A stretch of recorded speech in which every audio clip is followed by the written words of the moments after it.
Opa, bom dia, boa tarde a todos. Eu sou Carlos Augusto da Silva. É um prazer estar com vocês. Eu vou falar um pouco sobre os trabalhos que têm sido realizados em Manaus sobre a questão do patrimônio arqueológico. Então, Manaus é uma grande área, e essa grande área verde ela foi densamente ocupada pelas populações humanas que viveram na Amazônia antes da chegada da conquista. E a propósito, eu elaborei este tema que eu denominei de Em Manaus, Ruas, Praças, há uma longa história dos povos, das águas, das florestas e das terras. Com base nisso, podemos observar o mapa, e esse mapa, eu vou até brincar com vocês, peço licença, retalhado, essa é uma expressão usada onde eu nasci, retalhado é cortar o peixe. Então, o mapa geográfico de Manaus foi literalmente retalhado, ou seja, cortado exatamente por essas ocupações que viveram aqui na região amazônica antes da chegada do colonizador. Então, todos os igarapés de Manaus, principalmente os de maiores potencialidade, é refinado de ocupações humanas, de populações que viveram aqui antes do presente. Um exemplo é o sítio Japim, que daqui a pouco eu falo sobre o sítio Japim. Mas tudo isso tem um trabalho, e o primeiro trabalho que eu participei sobre a questão do campo da arqueologia foi em Belém do Pará, sobre a custódia do Museu Guild. Aí nós fomos em 2007 com um grupo de pesquisadores, eu ainda muito experiente, e participei de uma etapa de campo de escavação arqueológica num sítio denominado de Manduquinha, na Floresta Nacional de Cachoanã. Lá eu comecei a perceber que essas populações que viveram aqui na Amazônia deixaram, na realidade, uma grande poupança, e essa poupança ela está exatamente enterrada ou exatamente nas árvores, como nós podemos observar daqui para frente. E em Manaus, como eu citei logo na apresentação, eu brinquei que chamei de retalhado, então nós podemos ver que essas populações, de fato, elas utilizaram exatamente o solo para deixar a sua memória, e essa memória hoje, pela legislação brasileira, é chamada de cultura material. Então nós temos aí alguns colegas, que ainda estão em atividade, outros já aposentaram, mas isso são dados importantes para a gente conhecer e, a partir do conhecer, preservar essa chamada cultura ou essa identidade dessas populações que viveram aqui nessa área próximo os abraços do Rio Negro, Solimões, Amazonas. Aí, uma escavação arqueológica precisa de todo tratamento, e esse trabalho foi feito no período de dezembro, e aqui em Manaus, dezembro, tem muita chuva. Então era tira, coloca, proteção exatamente para proteger o artefato. Porque nesse momento talvez a gente estivesse fazendo um nascimento, e esse nascimento dessa história, dessas populações que viveram aqui nessa região há milhares de anos. Então o seu testemunho, como nós podemos observar nesse perfil estratigráfico, esse vaso, que é denominado pelos arqueólogos de urna funerária. Aqui, como eu falei, ruas, praças, ruas, edifícios estão sobre sítios arqueológicos. Aqui é um grande exemplo da Praça Dom Pedro II. Eu não sei se vocês já visitaram a Praça Dom Pedro II aqui em Manaus, mas lá é uma grande área, e essa grande área ela foi densamente ocupada por populações que viveram, repito, antes da chegada do colonizador. E aí um exemplo, foi um trabalho que foi feito em 2001. Em 2001 a praça estava sendo restaurada, e no momento dessa restauração foi encontrado alguns artefatos, dentre eles uma urna funerária.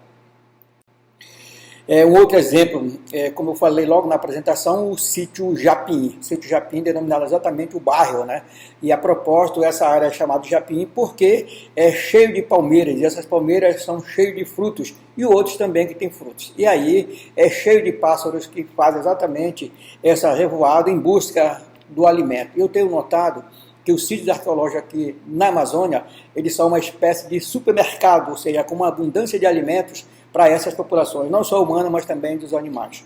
Então, nós temos um exemplo do que eu falei logo na apresentação, retalhado exatamente por essas populações que interviram no solo e deixaram a sua identidade. Esse foi um trabalho que foi feito na área rural aqui de Manaus, numa localidade chamada Tucumã, e essa localidade ela é ocupada por 3 etnias indígenas. E a propósito, nós temos 3 garotos, cada garoto aí pertence exatamente a uma etnia.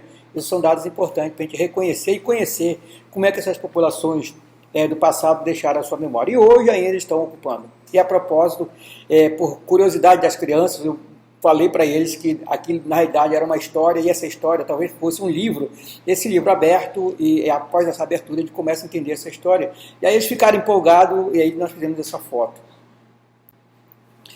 Aquela mesma imagem das crianças, mas já com outro momento, e aí essa divisão, ela não está por acaso, exatamente para a gente tentar entender o que é esse material, para quando chegar no laboratório, tentar remontar como ela estava em situ. Então essa é uma metodologia utilizada pela arqueologia para tentar preservar esse material.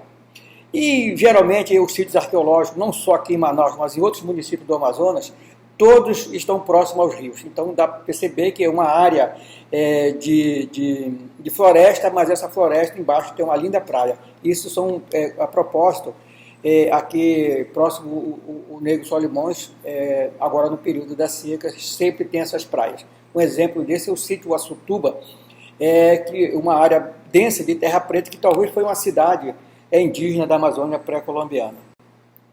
Aqui as imagens, aqui em Manaus, em 2001 o governo do estado estava fazendo um conjunto habitacional denominado de Nova Cidade, e durante as obras, um senhor que coletava frutos como abacaba, patauá, ele identificou que nessas áreas tinha muito fragmento cerâmico espesso no pé das bacabeiras. E como o Museu Amazônico, nesse período, estava com uma atividade, um projeto de socialização do patrimônio arqueológico, ele ligou para o Museu Amazônico falando exatamente o que ele tinha visto. Aí nós fomos solicitados pelo IFAM, fizemos uma visita e identificamos que sim, que se tratava de um grande sítio arqueológico, e esse grande sítio arqueológico cheio de urnas funerárias, algumas delas com restos humanos. Essa é uma foto do fotógrafo Alberto César, de 2001, quando ele estava exumando um artefato. Então dá para perceber que esse artefato, no seu interior, ele tem uma coloração. E essa coloração talvez uma química produzida por essas populações para, de certa forma, embelezar esse artefato. Então são dados importantes para a gente conhecer essa longa história dessas populações que viveram aqui nesse ambiente. O trabalho de 2015 aqui na Zona Leste de Manaus, nós fizemos um trabalho de conhecer e preservar o patrimônio arqueológico mediante uma ação do Estado e com a ação da universidade. Nós fizemos um trabalho de trabalhar com as crianças, e não só com as crianças, mas também a comunidade. Então essa foto dá para perceber que estava começando a exumar o artefato, e as crianças tudo aí interagindo conosco e percebendo essa longa história desses povos que viveram aqui na região e deixaram exatamente esse testemunho. E esses testemunhos são olhados com maior carinho por eles, e a arqueologia ela tem exatamente esse papel social de retirar esse material, depois de um longo trabalho, devolver à sociedade por meio de reuniões, discussões e até mesmo em exposição. Então, uma exposição de artefatos arqueológicos nada mais que um testemunho dessa história. E dado importante que essas populações aqui que viveram aqui na região amazônica, eles também cultivaram a floresta. Então hoje o grande dilema é como preservar essa floresta. Então um exemplo que essas populações que vivem nas áreas hoje alagadas, elas também preservam a floresta. Então esse exemplar de bacabeira talvez seja exatamente essa identidade que eu tentei mostrar nas imagens supracitadas. Então é isso, a arqueologia é uma ciência social como outras ciências, trabalha exatamente esse comportamento através desses artefatos dessas populações que viveram aqui na região dos abraços do Rio Negro Solimões antes da chegada do colonizador. Muito obrigado.